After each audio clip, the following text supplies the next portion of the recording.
first in Ethiopia. They never occupied and dominated and conquered Ethiopia totally. And that's because King Menelik understood he needed more than just spirituality, because a lot of the Africans in other parts of Africa, they depended on their spiritual system. But when you're dealing with a group of people like the white supremacists who were not spiritual at all, you're going to lose. So King Menelik, he used his spirituality, but he understood that he had to be practical. So King Menelik, he got guns that rivaled the guns of his enemies. And when the Italians came into Ethiopia to try to defeat him, King Menelik used his guns and used his weaponry to fight them off. What Ethiopia was able to achieve was nothing short of military genius. They struggled certainly with Italy for maintaining their independence. But I think what they were able to do was to use the land to their advantage. They were able to strategize, and they really outthought the enemy. And they were underestimated, let's face it. I think they were their military power was underestimated. And so when you had all of this in the psyche of a people, this notion of empire and kingdoms and defending ourselves against the Greek army, the Roman army, the Turkish army, the Persian armies, what's some little rinky-dink Italians? We can handle this, and they handled it. And when King Menelik in Ethiopia defeated the Italians, what's interesting, the Western media started to portray King Menelik as a white man. So this man was clearly a black African brother. There was pictures of him in the whole nine, but the Western media started to show cartoons and images of him as being white because they didn't want to let the world see that the European had been defeated by this African man.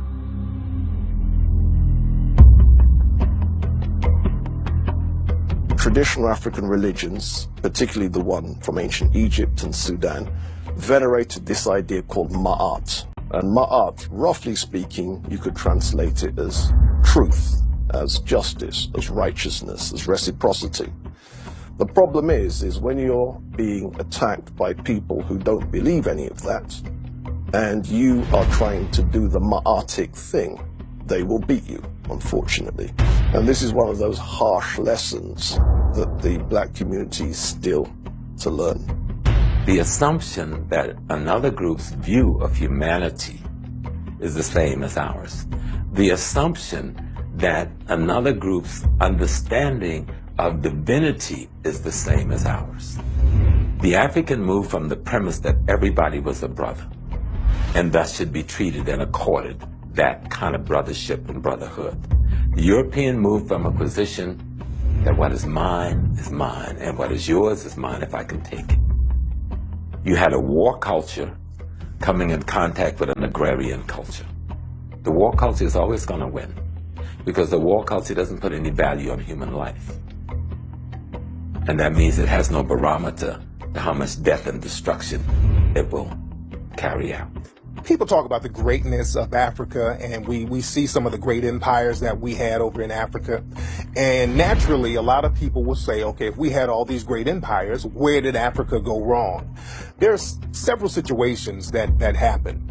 One thing that happened with Africa, you had Mansa Musa. Now, Mansa Musa, according to most historians, a West African black man who was a king in the area that we know as Mali and Timbuktu, the wealthiest man to ever live. And Mansa Musa's situation was a gift and a curse because Mansa Musa, he went around the world basically just giving out gold. This man had so much money, he could give money away. And he gave so much money out, it decimated certain economies in other nations. So it showed the humanity of the African people and the generosity of the African people, but you showed people that you had all of this wealth, so now people are plotting on you. So when people saw Mansa Musa giving out all that money, he became lunch to everybody else. So Africa started to get raided and flooded with all types of people trying to take advantage of the wealth and the resources that were in Africa. The tide rises and falls. I mean, what are we talking about? We're not supposed to be a victim of time. When you're going into Africa when it was falling, when it was old and worn out, trying to nurture and educate the East Indians, the Chinese, and the Europeans. We were trying to help all of these people to raise them up to a higher level, and they wore us out. Even today, you'll get worn out if you talk to a certified Negro under warranty. They will wear you out. We didn't take military matters seriously. We didn't take warfare seriously. And I'm aware that the propaganda where the West presents such as the Zulus as a highly militaristic nation. Unfortunately, we needed a lot more Zulus and a lot more people on that militaristic thing because historically that's where we were weak. I don't know why Nubia fell, besides all nations fall. Rome fell, Greece fell, the current empires you're in are going to fall and new superpowers are going to come. So yeah, we failed. Kings died. Other people mishandled money. The same thing that happened with your grandmama inheritance after she died. The same thing. Some of your cousins went and wilded out with it. The other of your cousins took it and created their own little things. Same thing happened, but the question is, how do we create an Israel? How do we create an India? How do we create a Germany? How do we create something for us? Because we need something. You know, Dr. John Henry Clark was like, we're yelling that we want a nation, and it's nation time, and we don't even know how to build a train. The Japanese bought one train, reverse engineered that train, now they're selling trains. Any nation fails is you don't want it to fall again. So ultimately, if I wanted to find out why any black nation failed, I would go to the most recent one, because the most recent one works by our recent standards of governing and governance, and that would be Haiti. Why did Haiti fail? Haiti was sabotaged by France.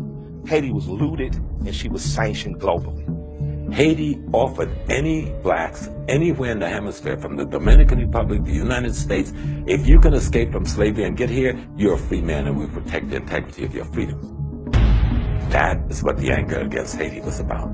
Haiti was the first free republic that offered freedom to any enslaved people, black or white, from anywhere. If you make it to these lands, our army will protect your integrity.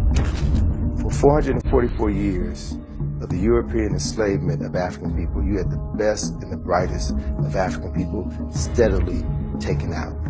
And then after that genocide, after that Holocaust, Europeans decided that they were going to go in now after the Berlin Conference and control the land for another 88 years. So Africa has only been free for less than 50 years, but it's still suffering from the ravages of 444 years of slavery, 88 years of colonization. You don't recover from that automatically unless there are plans in place to aid your recovery. After Europe was destroyed during World War I and World War II, you had the Marshall Plan and other plans that were implemented by the United States in order to rebuild Europe. Look at photographs of London, photographs of Paris after the war, after the bombing. And then see what American aid did 20 years later to rebuild those cities. So we think that Europe has always looked like that. No, Europe has had more wars than Africa has had. But they've had access to resources to rebuild. Africa hasn't had the ability to rebuild. There was no revolution there. There was no independence granted.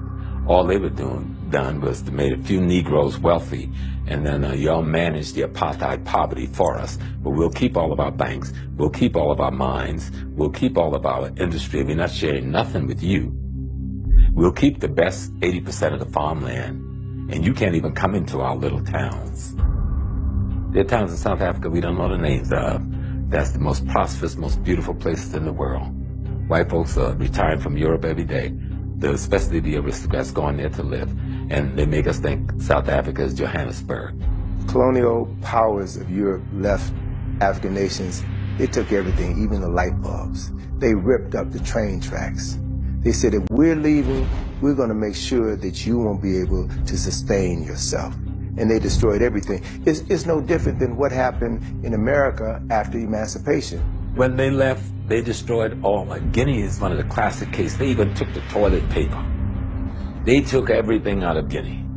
And then, from the international marketplace, fought to keep Guinea from ever developing international trade with Europe. Guinea has the largest supply of iron ore in the world. Who do you think control and own it? Some Israeli mega capitalists.